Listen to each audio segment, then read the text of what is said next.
चलो पहले एक बार जय आर सेन का नारा लगा ले क्या सर? जय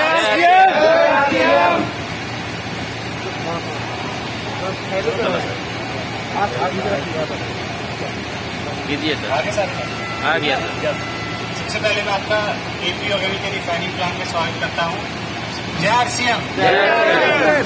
यहाँ पे हम देखेंगे कि कैसे हम health brand rice bran oil को बनाते हैं।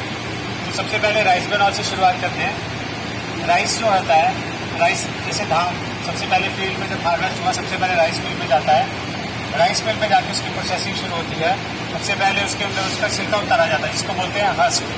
इसमें से ब्राउन राइस बाहर आता है। वो ब्राउन राइस को जब पॉलिश करते हैं वाइट राइस बनाने के लिए, तो उसका जो ऊपर का लेयर होता है उसको बोलते हैं राइस ब्रान। इसके अंदर कुदरत ने सब पोषक तत्व दे दिया और तेल भी दे दिया 15 से 20%। तो ये है, इस तरह का राइस ब्रान दिखता है। This is rice bran. ये पाउडर फॉर्म जो है, जब हम ब्राउन राइस को व्हाइट राइस कन्वर्ट करते हैं तो ये होता है राइस ब्रान, इस पाउडर नेचर का। तो अब इसको सबसे पहले सॉल्वेंट एक्सट्रैक्शन प्लांट में ले जाया जाता है, जहाँ पे इसमें से कच्चा तेल निकाला जाता है। तो कच्चा तेल इस तरह का इसमें से बाहर आ जाता है। This is crude rice bran oil. तो हमने राइस ब्रान से क्रूड राइस ब्रान ऑयल को बाहर निकाल दिया in the solvent extraction plant. अब क्रूड राइस ब्रान ऑयल के अंदर अलग अलग तरह की इम्प्योरिटी है। तो उस इम्प्योरिटी को रिफाइन करने के लिए रिफाइनिंग को 7 स्टेजेस के अंदर डिवाइड किया जाता है। इसमें से सबसे पहले स्टेप है डीगमिंग। इसमें से गम्स को टारगेट करते हैं। तो गम्स इस तरह का होता है, ये गम्स का प्रॉपर्टी होता है कि ये हाइड्रोफोबिक, मतलब पानी के पास नहीं आता, तेल का नेचर का प्रॉपर्टी है। तो इसमें से हम क्या करते हैं, इसको रिमूव करने के लिए 2 तरीके हैं। या तो लोग इसमें एसिड डाल देते हैं, लेकिन यहाँ पे कोई भी एसिड नहीं डाला जाता। तो यहाँ पे हम क्या करते हैं, एंजाइम यूज करते हैं। एंजाइम क्या करता है, इस गम्स को हाइड्रोफोबिक से केपेबल बनाता है, हाइड्रोफिलिक, पानी के पास आने के लिए केपेबल बना देता है। तो जब पानी के पास आने के लिए केपेबल बनाता है तो भारी हो जाता है, तो सेंट्रीफ्यूगल फोर्स से उसको बाहर निकाल देते हैं। तो यहाँ से हमने जब गम्स निकाला तो हमारा ये डिगम्ड ऑयल, तो कच्चे तेल से हमारा डिगम्ड ऑयल बाहर आ गया, रॉ ऑयल से हमारा ये डिगम्ड ऑयल बाहर आ गया, रॉ ऑयल से हमारा डिगम्ड ऑयल आ गया जब हमने गम्स को रिमूव कर दिया। उसके बाद हमारा सेकेंड स्टेप है, जिसको बोलते हैं ब्लीचिंग, प्री ब्लीचिंग। इसमें हम टारगेट करते हैं कलर को। किसी भी ऑयल के अंदर 3 फेज कलर होता है, रेड, येलो एंड ग्रीन। तो उसको टारगेट करने के लिए क्या किया जाता है, एक्टिविटी ब्लेड एक्टिविटी कार्बन डाला जाता है। जब वो डालते हैं तो उसमें से उसकी सरफेस के ऊपर ब्लीचिंग होती है और जितने भी कलरिंग पिगमेंट्स हैं वो मिट्टी एब्जॉर्ब कर लेती है। ब्लीचिंग जैसे नॉर्मल हमने जैसे घरों में अपने फेस को मुल्तानी मिट्टी लगा के लोग ब्लीच कर लेते हैं, तो सिंपल ऐसी तेल को ब्लीच किया जाता है। तो उसमें से हमारा डिगमिंग के बाद ये ब्लीच ऑयल हमारा बाहर आ गया, जिसमें हमने कलर को रिमूव कर दिया, रेड, येलो एंड ग्रीन। ये हमारा ब्लीच ऑयल आ गया, जो हमारा सेकंड स्टेप है। उसके बाद हम थर्ड स्टेज को, वो है वैक्सिंग, जिसमें हम वैक्सीज को टारगेट करते हैं। वैक्सीज आप सबने देखा होगा, घरों में भी मोमबत्तियाँ बनती हैं, एप्पल के ऊपर कोटिंग होती है, शू पॉलिश के अंदर वैक्स होती है। ऐसी अंदर हर तेल के अंदर नेचर में वैक्स प्रेजेंट होती है।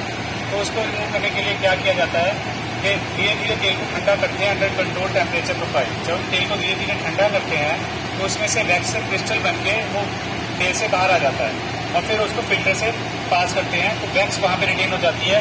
तो इस तरह की वैक्स तेल से निकल जाती है और हमारे पास जो है ये डिवेक्स राइस ब्रान ऑयल इस तरह से आ जाता है। This is Devex rice bran oil. तो ये ब्लीच ऑयल से हमारा डिवेक्स ऑयल आ गया, जिसमें से हमने इस तरह का वैक्स बाहर निकाल दिया। तो ये हमारा थर्ड स्टेप हो गया। तो उसके बाद आता है हमारा फोर्थ स्टेप, जो कि है डीएसिडिफिकेशन। डीएसिडिफिकेशन एक ऐसा स्टेप है जो कि डिफ्रेंशिएट करता है between physical refining and chemical refining. वहाँ पे हमको प्योरिटी को टारगेट करना है फैटी एसिड्स। अब वो फैटी एसिड है, एसिड है एक तरह से। तो केमिकल रिफाइनिंग के अंदर क्या होता है, उसके अंदर प्लास्टिक डाला जाता है। प्लास्टिक और एसिड, जब अल्कली और एसिड मिलेंगे तो न्यूट्रलाइजेशन होगा, तो वो न्यूट्रलाइजेशन स्टेप से उसका हो जाता है केमिकल रिफाइनिंग। लेकिन यहाँ पे 100% फिजिकल रिफाइनिंग होता है। तो हम क्या करते हैं, तेल को अंडर हाई वैक्यूम जब हम हीट करेंगे तो फैटी एसिड्स के वेपर बन के, भाप बन के बाहर आ जाएगा। तो by using the thermal property of the fatty acids हम क्या करते हैं, तेल को हीट करते हैं अंडर हाई वैक्यूम, जिसमें से फैटी एसिड इवेपोरेट होकर बाहर आ जाते हैं, जिसमें हम कंडेंस करके, क्योंकि sold as a by product for making soaps and detergent. तो ये हमारा ऑयल आ गया, जिसमें हमने फैटी एसिड को रिमूव कर दिया, जिसमें हमारा फोर्थ स्टेप आ गया, जिसमें हमने फैटी एसिड को रिमूव कर दिया। तो इसके बाद हमारा फिफ्थ स्टेप आता है फिल्ट्रेशन। अभी यहाँ पे फोर्थ स्टेप के अंदर यूएसपी क्या है कि अभी तेल को गर्म करने के लिए जल्दी इंडस्ट्री में लोग क्या करते हैं, मिनरल ऑयल यूज़ करते हैं। क्योंकि ये आपके सामने पीछे DSP फाइल लगा, ये मैकेनिकल इक्विपमेंट है। तो इसके अंदर शेल के अंदर क्या होता है, तेल होता है, कॉयलों के अंदर वो हीटिंग मीडियम चलता है। अभी जब हम मिनरल ऑयल किसी ने भी यूज़ किया तो क्या होगा, वो एक मैकेनिकल थी, कभी पंचर हो गया तो क्या होगा, मिनरल ऑयल और एडिबल ऑयल आपस में मिक्स हो जाएंगे और कम मात्रा में हुए तो कोई पकड़ में भी जाएंगे। तो उसको फूड सेफ्टी को प्रिजर्व करने के लिए हम क्या करते हैं कि हम हीट करते हैं ऑयल को सिर्फ हाई प्रेशर स्टीम से, जो कि बनता है प्योर RO वाटर से। उसकी वजह से क्या है कि कभी पंचर हो भी जाए तो क्या होगा, प्योर RO वाटर ही तेल के अंदर जा सकता है, जिसके सेफ्टी कभी भी कॉम्प्रोमाइज़ नहीं होगा। अभी उसके बाद हम क्या करते हैं, फिफ्थ स्टेप विंटराइजेशन। विंटराइजेशन होता है take care of the saturated fat. Rice bran oil के अंदर कुदरती रूप में सफ़ा, म्यूफा, प्यूफा तीनों बैलेंस प्रपोर्शन में है। तो अभी कस्टमर परसेप्शन क्या है कि तेल गोल्डन रीजन के अंदर ठंड के कंडीशन में भी तेल क्लियर रहना चाहिए। अगर कुछ गाढ़ा हो रहा है तो वो मिलावटी हो सकता है, लेकिन ऐसा नहीं, जबकि ऐसा नहीं है साइंटिफिकली वो तेल का रूप है, अभी देसी ही है, वो भी जमा रहता है पूरे ठंड में, लेकिन वो प्योर है।